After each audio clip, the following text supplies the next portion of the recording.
Hello दोस्तों, मेरा नाम है अर्पित बालियान। और कैसे हैं आप सब? I hope, but you know I can not hope, लेकिन फिर भी आप सब बढ़िया होंगे। तो आज है 2 नवंबर 2024 और ये वीडियो मैं रिकॉर्ड कर रहा हूँ अपने गांव में। बैकग्राउंड ये मेरी बहन ने सजा रखा है, तो इसमें मेरा कोई हाथ नहीं है।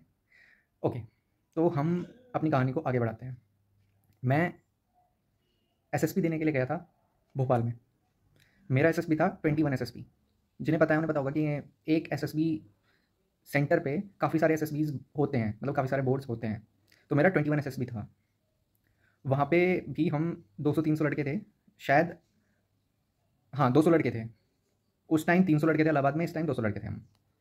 तो हमें पहले बस में ले जाया गया। उस टाइम भी वो कोरोना वाली लहर चल रही थी, सेकंड वाली। तो अच्छे से प्रॉपर मास्क लगा के, ऊपर शील्ड लगा के हमें बस में ले जाया गया, क्योंकि वो सेंटर मतलब काफ़ी दूर था, 1-2 किलोमीटर। और जो चेक पोस्ट थी उनकी वो पहले थी, जहाँ से वो एंट्री दे रहे थे। उसके बाद जैसे ही हमें उतारा गया, हमें एक लाइन में खड़ा किया गया। वहीं से उनका ऑब्जर्वेशन स्टार्ट हो जाता है। उसके बाद हमसे कुछ चीज़ें पूछी गई, कुछ चीज़ें हमें इंस्ट्रक्शंस दी गई, और उसके बाद हमें ले जाकर हॉल में बिठा दिया गया। वहाँ पर हमें ऑफिसर इंटेलिजेंस रेटिंग टेस्ट, जो कि एक सिंपल रीजनिंग का टेस्ट होता है, वो कराया गया। शायद 1 या 2 थे वो उन्होंने कराए। और वो काफ़ी पुरानी कॉपीज़ रहती हैं, 1986, 1999, 2001। मतलब ये कुछ अपग्रेडेशन नहीं कर रहे हैं इस चीज़ में। वो जस्ट पुराने वाला ही चलता आ रहा है सिस्टम वहाँ पे। और वो just normal general reasoning test करने के लिए होता है, तो उसे कोई भी आराम से पास कर लेता है। उसके बाद फिर हमें बहुत देर तक वे बिठा के रखते हैं, पेशेंस टेस्ट करने के लिए, ऑब्जर्वेशन के लिए। उसके बाद फिर वो लाइन में खड़ा करेंगे। नहीं नहीं नहीं, लाइन में बाद में खड़ा करेंगे, बिठा के रखेंगे। फिर एक इंस्ट्रक्टर आएगा, वो बताएगा कि ऐसे ऐसे स्टोरी अब आपको बनानी है। हम आपको प्रोजेक्टर पे एक इमेज दिखाएंगे 30 सेकंड्स के लिए, और उसको देख के आपको फटाफट 4-5 मिनट का टाइम देते हैं, उसमें आपको स्टोरी लिखनी है। ठीक है? तो मैंने उस टाइम पे जो स्टोरी लिखी थी, वो लिखी थी कि एक कॉलेज स्टूडेंट है। क्योंकि मुझे कुछ ऐसा दिखाई दिया था कि 2-3 लोग हैं और वो खेतों में एक तरीके से सर्वे टाइप कर रहे हैं, क्योंकि सबका परसेप्शन अलग अलग होता है। तो मुझे वही दिखाई दिया था। एक्चुअली मैंने अपना माइंडसेट भी उसी तरीके का बना रखा था, तो मैंने वही चीज़ें वहाँ पे अप्लाई की कि एक कॉलेज स्टूडेंट है और इसे अवेयरनेस फैलानी है गाँव में। ये लोगों को बताना चाहते हैं, बीएससी एग्रीकल्चर का स्टूडेंट है, बताना चाहता है कि आप ऐसी ऐसी टेक्नोलॉजीज़ का यूज़ करके अपनी ग्रोथ कर सकते हो, अपने उत्पाद को बढ़ा सकते हो, उत्पादन को, और कैसे आप ऑर्गेनिक की तरफ ट्रांसफ़र कर सकते हो, कैसे ये हार्मफुल हो रही हैं जो केमिकल्स, पेस्टिसाइड्स, फर्टिलाइजर्स वगैरह हम यूज़ कर रहे हैं। तो किसी ने कुछ अपनी स्टोरी बनाई, किसी ने कुछ बनाई, किसी ने कुछ। मेन चीज़ उसमें होती थी वहाँ पे 2-3 चीज़ें क्लियर करना, कि आपका हीरो क्लियर होना चाहिए कौन है, और उसके साथ साथ आप क्या मीनिंग देना चाहते हो, आपकी स्टोरी की थीम क्या है, वो क्लियर होनी चाहिए। और ये जो स्टोरी है वो पॉजिटिव होनी चाहिए, नेगेटिव नहीं होनी चाहिए। भले ही वहाँ पे वो कुछ भी दिखाएं, क्योंकि वो कुछ ऐसी जानबूझ के चीज़ें दिखाते हैं जिससे कि आपको नेगेटिव लगता है। जैसे पिछली बार इलाहाबाद में जब मुझे दिखाया गया था, तो मुझे ऐसा लग रहा था कि जैसे बहुत सारे लोग ऐसे लेटे हुए हैं, ऐसा लग रहा था जैसे यहाँ पे कुछ हादसा हुआ हो। तो मैंने भोपाल गैस ट्रेजेडी वाली बना दी थी। हालांकि बनाई पॉजिटिव ही थी स्टोरी, लेकिन उस टाइम पे मैं बोल भी नहीं पाया था ग्रुप डिस्कशन में, और ना उन लोगों ने ढंग में सुना था उस टाइम पे।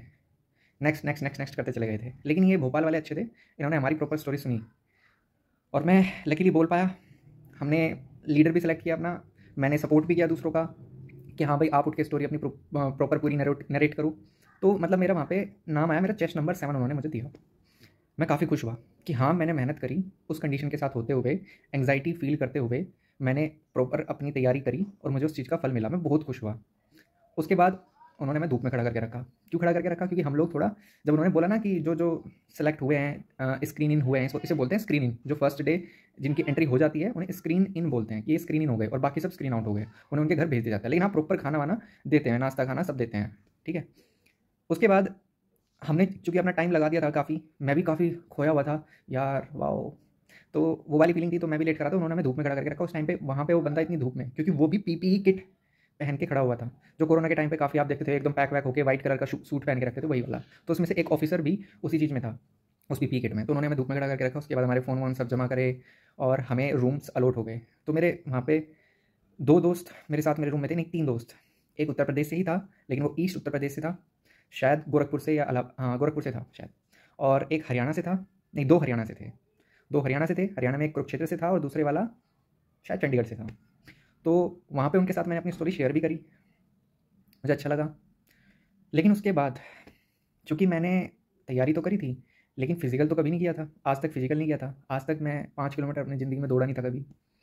तो और ना मुझे आगे की चीज़ें क्लियर थी इतनी खास। मुझे फर्स्ट डे का पता था, मुझे इतना पता था हाँ कि मुझे एंट्री ले लेनी है, किसी भी कीमत पे मुझे एंट्री लेनी है, बस मेरे दिमाग में ये था। उसके बाद की मुझे चीज़ें थोड़ी थोड़ी पता थी कि हाँ ऐसे अब ये वाला टेस्ट होने वाला है, साइकोलॉजिकल टेस्ट होने वाला है, ये वो, ये सब मुझे पता तो था, लेकिन इनकी कभी प्रैक्टिस नहीं की, कहीं कोचिंग नहीं की जाके, कहीं प्रैक्टिकल नहीं किया। अब जैसे जैसे हमारे ग्रुप डिस्कशंस वगैरह हुए, जो भी हमारे जो टास्क कंडक्ट कराए गए, उसमें मैं एंग्जाइटी फील कर रहा था, तो मैं बोल नहीं पाया, मैं बोल नहीं सका। जब लोग बोल रहे थे तो मैं घबरा जा रहा था। यहाँ पे मैं प्रॉपर एंग्जाइटी को दोष दे सकता हूँ अपनी, कि वहाँ पे मैं बोल नहीं पाया, लेकिन ये मेरा रीज़न नहीं होगा निकलने का। थर्ड डे जब इंडिविजुअल टास्क कराए जा रहे थे, तो उसमें काफ़ी सारे टास्क होते हैं, रस्सी चढ़ के कूदना, ऐसे भागना, हाई जंप करना, लॉन्ग जंप करना, ये सब थे। तो जो हाई जंप थी, हाई जंप में जैसे ही मैं कूदा, मेरी लैंडिंग सही नहीं हुई, क्योंकि कभी की ही नहीं थी। तो मेरा जो लेफ्ट लेग है, उसमें जो एसीएल लिगामेंट है वो टूट गया। लिगामेंट अगर किसी को ना पता हो तो लिगामेंट जो है हड्डियों को हड्डियों से जोड़ने का काम करता है। तो लेफ्ट लेग का मेरा लिगामेंट ब्रेक हो गया। Sorry for the disturbance, bike की आवाज़ आ रही थी बैकग्राउंड से, अभी भी लोगों की आवाज़ आ रही होगी, बट ये गाँव है और मुझे अच्छा भी लगता है। एनीवेज ठीक है, तो मेरा लेफ्ट लेग का लिगामेंट टूट गया, लेकिन मुझे नहीं पता क्या होता है। मैं अवेयर ही नहीं था इस चीज़ को लेकर, अवेयर बोल सकता हूँ शायद, ग्रामेटिकली गलत हो सकता है, हाँ मैं अवेयर नहीं था इस चीज़ को लेकर कि मेरा लिगामेंट टूट गया। बस मुझसे उठा नहीं जा रहा था, चला नहीं जा रहा था, लेकिन मेरी तरफ ऑफिसर देख रहा था, जीटीओ ग्राउंड टास्क ऑफिसर उसे बोलते हैं, तो वो मेरी तरफ देख रहा था। तो मैंने हिम्मत दिखाई, मैं उठा, मैं दौड़ा, फिर रस्सी सीढ़ी चढ़ के हमें रस्सी पे छलांग लगानी थी और फिर रस्सी से नीचे आके कूदना था। कूदते ही फिर से कट की आवाज़ आई मेरे पैर में, तो मेरा लिगामेंट फिर वो दूसरी बार ब्रेक हुआ। लिगामेंट ब्रेक होने का मतलब है उसका खिंच जाना। पहले वो थोड़ा सा खिंचा होगा, पार्शियल टियर से बोलेंगे, दूसरी बार में वो पूरा और खिंच गया, और तीसरी बार क्योंकि ग्राउंड पे उन्होंने बोल रखा है कि आप चल नहीं सकते हो, आपको दौड़ना है, ग्राउंड पे चलना नहीं है, ग्राउंड पे दौड़ना है। जब आप ग्राउंड पे हो तो ग्राउंड पे आपको दौड़ना ही है। तो मैं रूल्स का पक्का था, तो मैं दौड़ा, फिर से गिरा, तीसरी बार फिर से कट की आवाज़ आई और मेरा लिगामेंट पूरा टीयर हो गया, कंप्लीट टीयर मेरा हो गया लिगामेंट का, एसीएल का। उन्होंने, ऐसी बात नहीं है, उन्होंने बोला था, एम्बुलेंस भी वहीं पे खड़ी थी, प्रॉपर उन्होंने बोला, जो उनके असिस्टेंट्स थे जीटीओ ने, कि हाँ इन्हें बिठाओ। एक जो सर थे उन्होंने मुझे वोलिनी की स्प्रे वगैरह लगाई, और उसके बाद मेरे दोस्त मुझे उठा करके लेके गए। उसके तुरंत बाद तीसरे दिन मेरा हो गया इंटरव्यू। इंटरव्यू में मेरे से इंटरव्यूअर ने पूछा अपने बारे में बताओ, मैंने अपने बारे में बताया कि हाँ मेरा नाम अर्पित बालियान है, ब्ला ब्ला ये सारी चीज़ें। फिर उन्होंने मुझसे बुक के ऊपर डिस्कशन शुरू कर दिया, क्योंकि मैंने बताया कि मेरी हॉबी है बुक पढ़ना, बुक रीडिंग और मेडिटेशन करना। तो उन्होंने पूछा अच्छा अपनी बुक के बारे में बताओ। मैंने बताया कि the 7 habits of highly effective people, इसमें 7 ऐसी हैबिट्स बताई गई हैं जिनसे आप ग्रो कर सकते हो। इसमें कुछ इस तरीके से चीज़ों को बताया गया है कि हाँ कुछ ऐसी चीज़ें हैं जो कि प्रिंसिपल्स हैं। प्रिंसिपल्स वो चीज़ होती हैं जो कि फेल नहीं होती कभी भी। फॉर एग्जाम्पल पानी, पानी हमेशा H2O ही मिलेगा, चाहे कहीं से भी निकाल लो, तो ये एक प्रिंसिपल है। लेकिन वैल्यूज़ वो होती हैं जो पर्सन टू पर्सन चेंज होती है। तो यहाँ पे बताया गया है कि ये वैल्यूज़ है, तो मैंने उन्हें प्रॉपर समझाया, तो उन्होंने खुद बताया कि मैंने ये बुक पढ़ी हुई है, तो मुझसे इंप्रेस हुए। उन्होंने काफ़ी रैपिड फायर क्वेश्चन भी पूछे। रैपिड फायर क्वेश्चन का मतलब होता है कि काफ़ी सारे क्वेश्चन एक साथ, उसमें से मैं बीच में भूल भी गया था कि आगे उन्होंने क्या बोला, लेकिन वो काफ़ी सपोर्टिव होते हैं और वो सबसे सीनियर ऑफिसर होते हैं। तो मेरा लगभग 1 घंटा इंटरव्यू चला और मुझसे काफ़ी प्रभावित भी हुए। लेकिन मैं अपने निकलने का कारण क्या मानता हूँ कि मैं वहाँ से कॉन्फ्रेंस आउट हुआ। ना तो मेरा लिगामेंट टीयर उसमें कंट्रीब्यूट करता है, ना मेरा इंटरव्यू उसमें कंट्रीब्यूट करता है, मेरा ना मेरी एंग्जाइटी कंट्रीब्यूट करती है, क्योंकि एंग्जाइटी सिर्फ मुझे महसूस हो रही थी, उन्हें नहीं इस चीज़ का फील हो रहा था कि ये बंदा एंग्जाइटी महसूस कर रहा है। तो रीज़न जो मुझे महसूस होता है, क्योंकि मैंने वहाँ पे एक सिविल पर्सनैलिटी को रिप्रेजेंट किया। जितनी भी उन्होंने स्टोरीज़ लिखवाई, शुरुआत में फर्स्ट डे तो एक ही स्टोरी लिखवाई गई थी, लेकिन बाद में उन्होंने स्टोरीज़ लगभग 10 स्टोरी उन्होंने लगातार लिखवाई। ठीक है, उस टेस्ट का भी कुछ नाम बोलते हैं, मैं भूल गया। मैं कोशिश कर रहा हूँ मेरी मेमोरी से अपना बेस्ट निकाल के दूँ, कुछ चीज़ें तो मिक्सअप हो रखी हैं मुझे पता है, लेकिन हाँ मैं अपना बेस्ट निकाल के दूँ। तो मुझे कारण यही लगता है कि मैंने वहाँ पे हमेशा ऐसी चीज़ें दिखाई जो कि सिविल पर्सनैलिटी को रिप्रेजेंट करती है।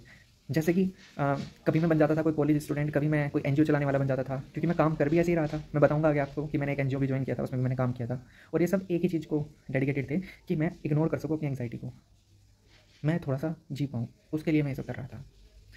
खैर, तो मुझे यही कारण लगता है। और दूसरा कारण मुझे लगता है कि हाँ, ग्राउंड टास्क ऑफिसर जो है वो महसूस कर रहा था कि कॉल आ रहा है किसी का, एक सेकेंड मैं कट कर देता हूँ।